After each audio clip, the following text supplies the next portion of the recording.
Eto guys, no, ma'am, ano po ang agency nyo na free accommodation? Eto guys, no, hindi ito sa agency. So, ito pong free accommodation natin ay nakadepende dun sa company na pag-a-applyan nyo. So, ang akin kasing unang company dito sa Czech Republic, kapag galing ka kasi ng Pilipinas, papunta ka dito sa Czech Republic, mostly, hindi ko sinabing lahat, pero mostly, lagi pong may bayad ang bahay. Napakaswerte nyo guys kapag walang bayad ang bahay pagdating nyo dito sa Czech Republic. Or, walang bayad ang bahay ninyo, pero after 12 months, after 18 months, after 24 months is magkakaroon na po siya ng bayad. So, parang ang reason nun is para makarecover muna kayo bago sila magpabayad sa inyo ng bahay. So, nangyayari po yan. Sa mga offer nyo, makikita nyo po yan. So, ang tanong niya dito, ano daw yung agency na free accommodation? So, ang sabi ko nga po at ang sagot ko sa inyo is nakadepende po yan sa company. So, paano nyo malalaman na free accommodation kayo? Depende yan sa offer sa inyo. So, syempre, pag nag-apply kayo, may offer yan.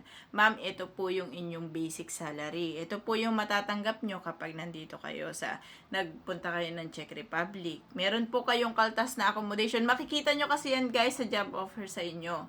Bago kayo pumirma ng kontrata, makikita nyo po yan sa job offer sa inyo. Hindi ko sinabi na kapag hindi kayo free accommodation, guys, huwag kayong tumuloy sa Czech Republic.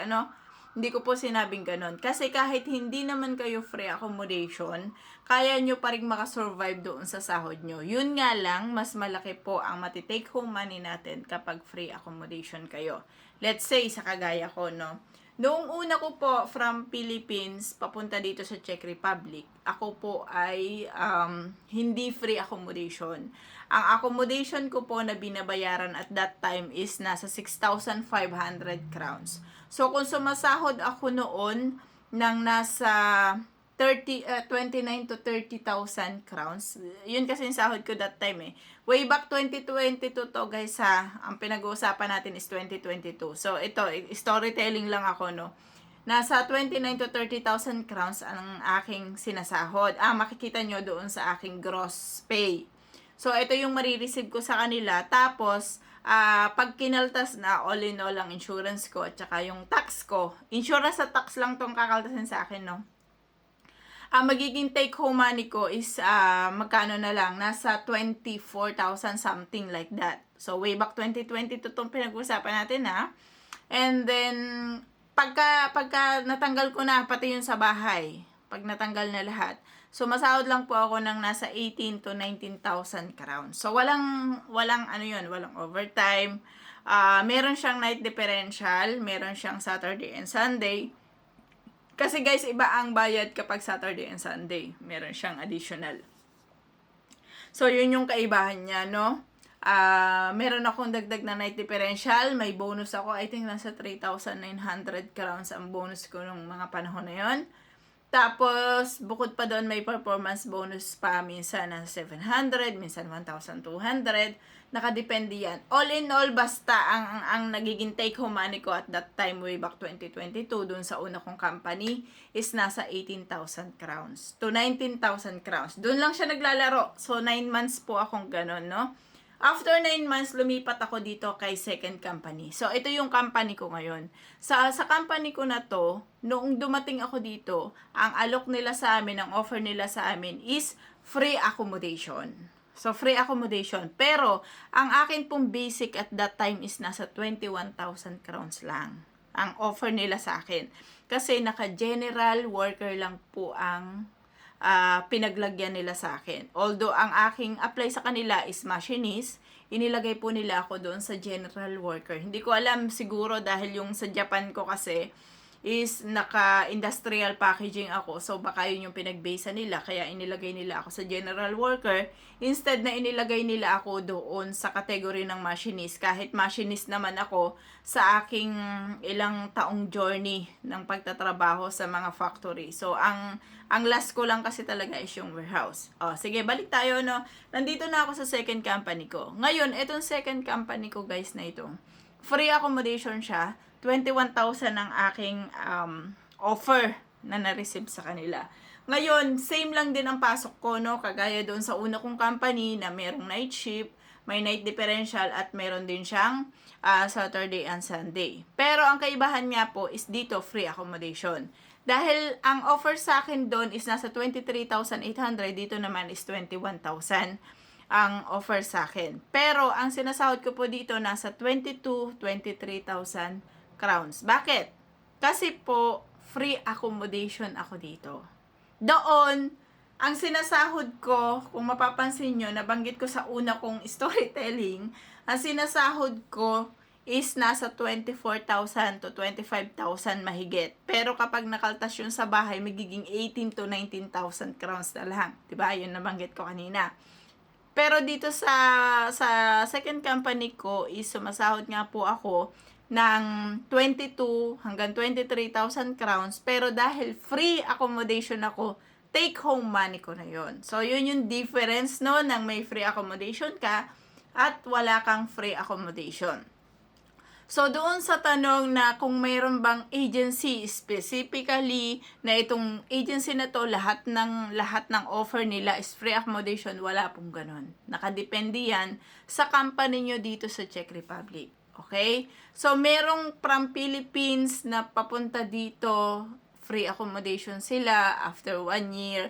Lifted ang free accommodation nila, magkakaroon na sila ng bayad. So, okay lang yun guys. Kasi at least makaka-recover muna kayo bago kayo magkaroon ng kaltas ng free accommodation. Bakit? Isa sa reason guys kung bakit ang hirap kapag hindi kayo free accommodation pagdating dito sa Czech Republic, isang bagay na masasabi ko. Kasi nasa Pilipinas pa lang kayo, papunta pa lang kayo dito. For example, ngayon ay August. So ngayon, kunyari August 15, pupunta kayo dito sa Czech Republic. Yung whole month of August, kailangan na yung bayaran. Kasi kailangan nyo na ng payment para sa month na yun. So, same dyan sa atin sa Pilipinas.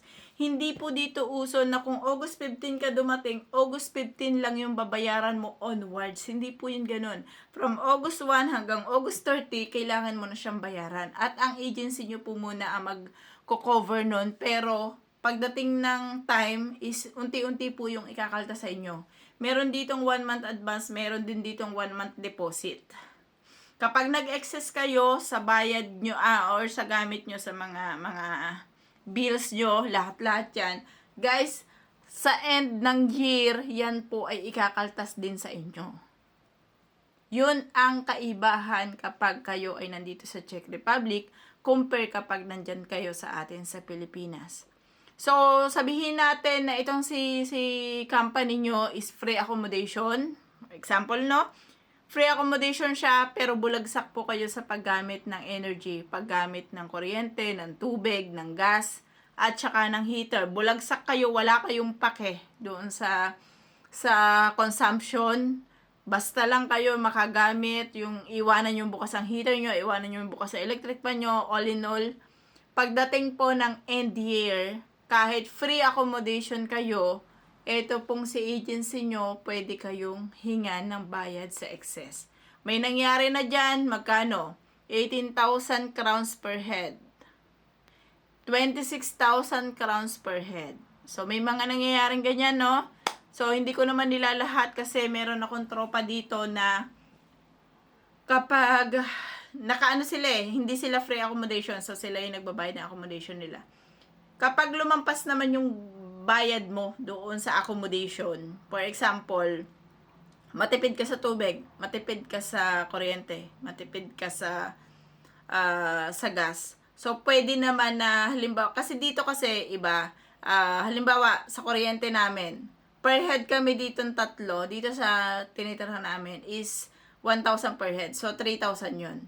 Kung sa loob ng isang buwan, ang nagagamit lang namin is 2,000, merong 1,000 na lumalabis. So, yung 1,000 na yon maiipon yon at the end of the year.